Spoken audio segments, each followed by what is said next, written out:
قرآن مجید سے تعلق کس طرح رکھا جاتا ہے، اس کی بہترین ایک مثال سعودی عرب سے ہمارے سامنے آئی ہے۔ یہ تصاویر جو آپ اسکرین پر دیکھ رہے ہیں یہ کنگ عبداللہ بن عبدالعزیز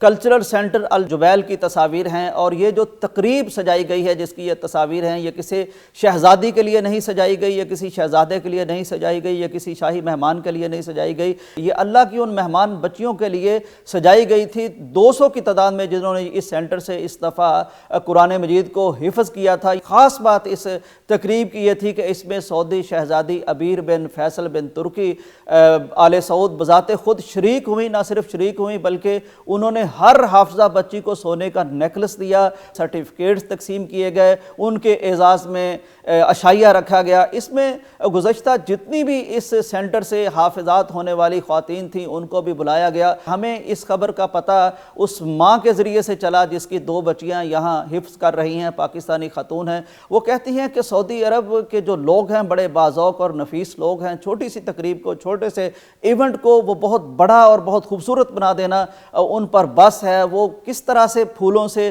میز کو سجاتے ہیں، سینٹڈ کینڈلز لگاتے ہیں، پھول لگاتے ہیں، سینٹ وغیرہ لگاتے ہیں، اور اتنی شاندار آرائش کرتے ہیں جو سارا کچھ ان بچیوں کے لیے کیا گیا تھا۔ اسی سینٹر میں ایک ایسی بچی نے حفظ کیا جو میڈیکل کی طالبہ تھی، اور آپ کو معلوم ہے کہ میڈیکل کی تعلیم کتنی ٹف ہوتی ہے، لیکن میڈیکل کی تعلیم کے ساتھ ساتھ ایک میڈیکل سٹوڈنٹ نے صرف 10 ماہ میں پورے قرآن مجید کو یاد کر لیا۔ انہوں نے ایک اور مثال بیان کی کہ اسی سینٹر میں ایک 64 سالہ یا 59 سالہ خاتون تھی جو علیل تھی، بیمار تھی، لیکن اس بیماری کو انہوں نے اپنے لیے فرصت جانا اور اس کیفیت میں بھی قرآن مجید کو مکمل حفظ کر لیا۔ یعنی انہوں نے بتایا یہ ہے کہ ہم اپنی اپنی جابز میں ہوتے ہیں، اپنے اپنے امور میں ہوتے ہیں، اپنی اپنی مصروفیات میں ہوتے ہیں، ہم زندگی کے ایک پریشر میں اور ایک بہاؤ میں جی رہے ہوتے ہیں، لیکن کچھ کرنے والے لوگ جب ٹھان لیتے ہیں تو وہ میڈیکل کی تعلیم کے ساتھ بھی حفظ کر لیتے ہیں، کوئی بیمار بھی حفظ کر لیتا ہے۔ اگر ہم کوشش کریں تو اپنی جابز کے ساتھ بھی ہم قرآن مجید کو یاد کر سکتے ہیں، کوئی سورت یاد کر سکتے ہیں، کچھ پارے یاد کر سکتے ہیں۔ جب اس سفر پر ہم نکل پڑیں گے تو پھر سارا بھی قرآن مجید اللہ تعالیٰ ہمیں یاد کروا دے گا۔ ناظرین، مجھے خیال آتا ہے کہ ایک طالبات وہ ہیں جن کی جھلک ہمیں سعودی عرب کے نظام تعلیم میں جبیل کے کلچرل سینٹر میں نظر آتی ہے، اور ایک تعلیم کی تصویر، ایک منظرنامہ ہمیں وہ نظر آتا ہے جو ہمارے ایک پوش علاقے کے اسکول میں بچیوں کا ایک واقعہ سامنے آیا ہے۔ دیکھیے، جب آپ بچوں کو دین کی تعلیم دلاتے ہیں، جب آپ قرآن سے جوڑتے ہیں تو پھر بچے ماں باپ سے محبت کرنے والے نکلتے ہیں، پھر وہ دین کی سمجھ کی وجہ سے والدین کو اف تک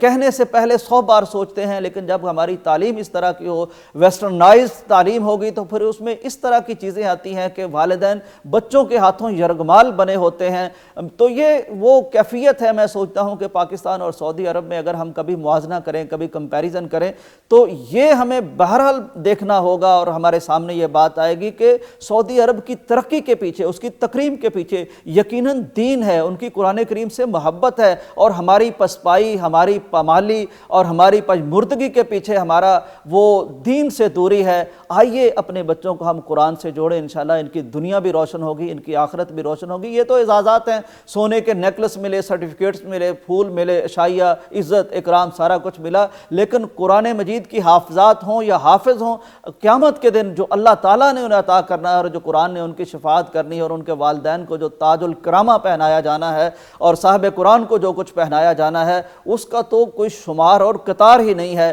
تو میں نے چاہا کہ میں دیکھوں اور دکھاؤں کہ کس طرح سے اس زمانے میں بھی لوگ قرآن مجید سے جڑنے کے بہانے تلاش کرتے ہیں، اور خوبصورتی کے ساتھ کیسے اپنی بچوں کو، اپنی نوجوان نسل کو قرآن مجید سے جوڑ رہے ہیں۔ ہو سکتا ہے کہ سعودی عرب کی اس مثال سے ہمارے کوئی پاکستانیوں کے دلوں میں بھی قرآن کی محبت جاگ اٹھے۔ یہی میرا اس ویڈیو کو بنانے کا مقصد تھا۔ اجازت دیجیے، اللہ حافظ۔